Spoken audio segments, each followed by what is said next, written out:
بسم اللہ الرحمن الرحیم الحمدللہ رب العالمین والعاقبۃ للمتقین الصلاۃ والسلام علی سید الانبیاء والمرسلین اما بعد۔ عزیزان گرامی، سب سے پہلے آپ اس وہابی مولوی صاحب کی یہ ویڈیو سماعت فرما لیں۔ ہن تو کو مسئلہ پک گئے، بس ای جملے تے ذہن اپنا پکا رکھنے کہ اے جملے جیرے اے ترائے جملے اذان تو پہلے پڑھتے کھڑن یہ کچھ ساکو دکھلاویں چاہ کہ اے پاک نبی دے فلانے مؤذن نے اے فلانی اذان تو پہلے پڑھے۔ حدیث کی کتاب چاہوے گالی ختم ہے، اساکو نہ سناوے، نیٹ تے چڑی کھاوے، صرف نیٹ تے کتاب حدیث دی ہوئے اے دیکھو سائی حدیث ہی وے، اے سائی اندر دا صفائی وے، اے فلانا مؤذن ہے اذان تو پہلے کھڑ کے یہ ترائے جملے پڑھتا کھڑا ہے۔ اور تو سا دسو ایک کتنی آسان گال ہے، اپنے کمرے چ بیٹھا رہا ہے من یہ باہر ہی نہ نکلے۔ اختلاف ذہن چ بہ گئے، جیری گال آئی اسا تو کو دسائیے چ کوئی مولوی آکے آکھے یہ فلانی کتاب ہے لکھو ہے بات، فلانی کتاب ہے ایویں لکھو ہے نہ، تو پہلا لکھ لے، دکھاوی حدیث کی کتاب ہے۔ عزیزان گرامی، یہ ہیں جناب مولوی ابو ایوب دیوبندی وہابی صاحب، اور اللہ کے فضل و کرم سے ہماری ویڈیوز کا سلسلہ مولوی ابو ایوب دیوبندی صاحب کے جواب میں جاری و ساری ہے، اور ہمارا جو طریقہ کار ہے وہ بھی آپ ملاحظہ فرماتے ہوں گے کہ مولوی ابو ایوب دیوبندی صاحب کا اصول اور مولوی ابو ایوب دیوبندی صاحب کے اکابرین کے اعمال یہ پیش کر کے ہم آپ حضرات کو ان کی حقیقت بتلاتے ہیں کہ در حقیقت یہ لوگ بدعتی ہیں۔ وہابی دیوبندی فرقہ کے مولوی حضرات سنی علماء کو، سنی عوام کو بدعتی بتلاتے ہیں، بدعت کے فتوے لگاتے رہتے ہیں۔ یہ کوئی نئی بات نہیں ہے۔ حقیقت میں ہم اگر وہابی دیوبندی مولویوں کے فتاوی جات کا موازنہ کریں اور ان کے اعمال کو اور ان کے فتاوی جات کو آمنے سامنے رکھیں تو ان کے اعمال انہی کے فتاوی جات کی روشنی میں بدعت قرار پاتے ہیں۔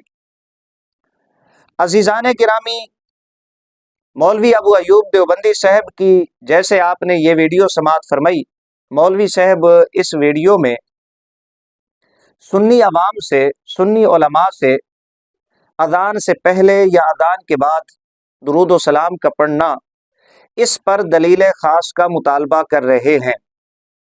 اذان سے پہلے یا اذان کے بعد درود و سلام اللہ کے نبی صلی اللہ علیہ وآلہ وسلم نے حکم دیا ہو، یا اذان سے پہلے یا اذان کے بعد درود و سلام آقا علیہ السلام نے خود پڑھا ہو، یا صحابہ کرام علیہم الرضوان میں سے وہ صحابہ کرام علیہم الرضوان کہ جو اذانیں دیا کرتے تھے، انہوں نے اذان سے پہلے یا اذان کے بعد درود و سلام پڑھا ہو، مولوی ابو ایوب دیوبندی صاحب کہتے ہیں اس پر دلیل پیش کرو، اور دلیل حدیث کی کتاب سے ہو۔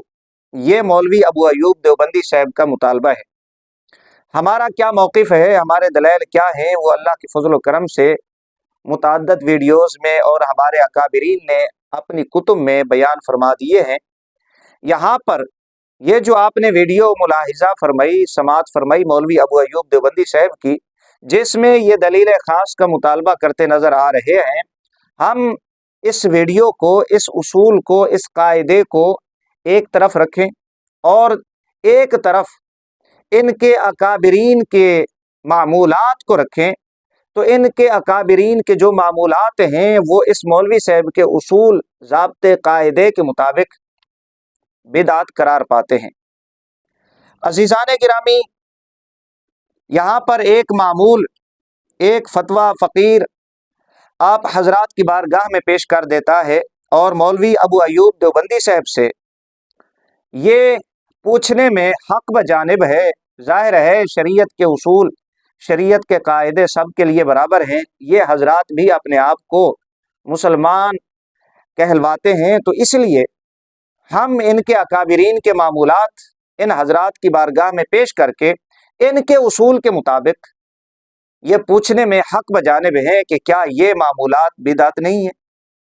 अगर ये बिदात नहीं है तो फिर सुन्नी अवाम के मामूलात, दुरूद व सलाम का पढ़ना, मिलाद शरीफ और दीगर मामूलात, वो क्यों आपके फतावाजात के मुताबिक, आपके उसूल व ज़वाबित के मुताबिक बिदात करार पाते हैं।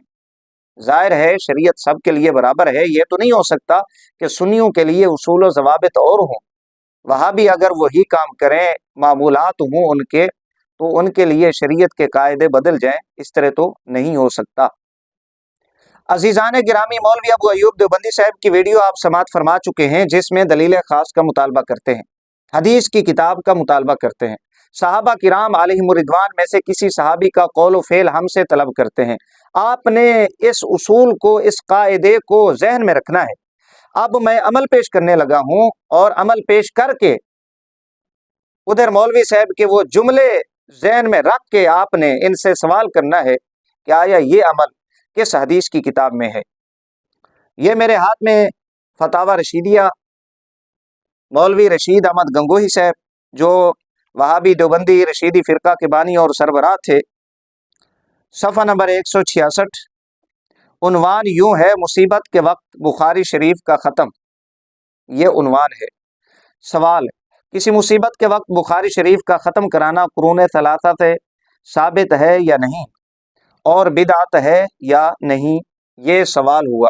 एक बार फिर समात फरमा लें, किसी मुसीबत के वक्त बुखारी शरीफ का ख़त्म कराना कुरून सलासा से साबित है या नहीं, और बिदअत है या नहीं, ये सवाल किया गया।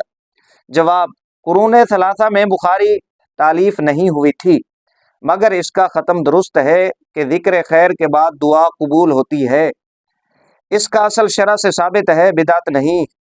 सवाल ये हुआ था कि मुसीबत के वक्त बुखारी शरीफ का ख़त्म कराना ये साबित है या नहीं, आया ये बिदअत है या नहीं। अब जो उसूल मौलवी अबू अयूब देवबंदी साहब का है कि हदीस की किताब से सबूत दिखाया जाए या सहाबा का कौल व फ़ेल ये पेश किया जाए, तो अब इस उसूल को सामने रखते मौलवी रशीद अहमद गंगोही साहब तो जवाब बिदअत आना था कि ये वाकई ही बिदअत है। जाहिर है कुरून सलासा से इसका सबूत नहीं है, किसी सहाबी ने नहीं किया, किसी हदीस में ये बात नहीं है, ना ही आका अलैहिस्सलातु वस्सलाम ने हुक्म दिया। जब गंगोही साहब से ये सवाल किया गया तो अब इनका फतवा बदल गया, इनके कायदे ज़ाब्ते बदल गए। जवाब ये देते हैं कुरून सलासा में बुखारी तालीफ नहीं हुई थी। खुद इसका एतराफ़ करते हैं, जब कुरून सलासा में ये काम नहीं था, ये तालीफ ही नहीं हुई थी, बाद में इसका पढ़ना कैसे सवाब है, ये कैसे बिदअत करार नहीं पाएगी बुखारी शरीफ का पढ़ना। गंगोही साहब क्या कहते हैं, मगर इसका ख़त्म दुरुस्त है कि ज़िक्र खैर के बाद दुआ कबूल होती है, और इसका असल शरअ से साबित है, बिदअत नहीं। यानी शरीयत से इसकी असल साबित है, लिहाजा ये बिदअत करार नहीं दी जाएगी बुखारी शरीफ का पढ़ना, और ज़िक्र खैर इसको करार दिया कि इसके बाद दुआ कबूल होती है। हम अगर सुन्नी लोग, सुन्नी मुसलमान दुरूद शरीफ पढ़ के, ख़त्म शरीफ पढ़ के दुआ करें तो ये बिदअत के फतवे लगाते हैं। अजान से पहले या अजान के बाद दुरूद शरीफ का नजराना पेश करें तो कहते हैं ये कहाँ लिखा हुआ है, दलील ख़ास का मुतालबा करते हैं किस हदीस की किताब में है। अब मौलवी अबू अयूब देवबंदी साहब का उसूल सामने रखते हुए, मौलवी अबू अयूब देवबंदी साहब के जुमले दोहराते हुए, मैं मौलवी अबू अयूब देवबंदी साहब से ये मुतालबा करूँगा कि ख़त्म बुखारी शरीफ, जिसको रशीद अहमद गंगोही ने दुरुस्त करार दिया और ज़िक्र खैर करार दिया, दुआ की कबूलियत का सबब करार दिया, मौलवी अबू अयूब देवबंदी साहब से सवाल ये है कि आया ख़त्म बुखारी शरीफ ये किस सहाबी का अमल है, ये किस सहाबी का कौल है, अल्लाह के रसूल सल्लल्लाहु अलैहि वसल्लम की किस हदीस से ख़त्म बुखारी साबित है, آپ کے پاس اگر کوئی دلیل ہے تو پیش کریں. اگر دلیل نہیں ہے آپ کے پاس اور قیامت کے دن تک آپ یہ دلیل نہیں پیش کر سکتے کہ کسی صحابی نے ختم بخاری کیا ہو یا حکم دیا ہو یا آقا علیہ الصلوۃ والسلام نے حکم دیا ہو، تو پھر آپ مان لیں کہ آپ سب سے بڑے بدعتی ہیں اور آپ کے اکابرین بڑے بدعتی ہیں. یہ آپ کا اصول، آپ کا حوالہ، آپ کے معمولات اگر ان کو آمنے سامنے رکھیں تو آپ کے زہریلے فتووں کی زد میں آ کے یہ بدعت قرار پاتے ہیں اور آپ سب سے بڑے بدعتی دوزخی قرار پاتے ہیں.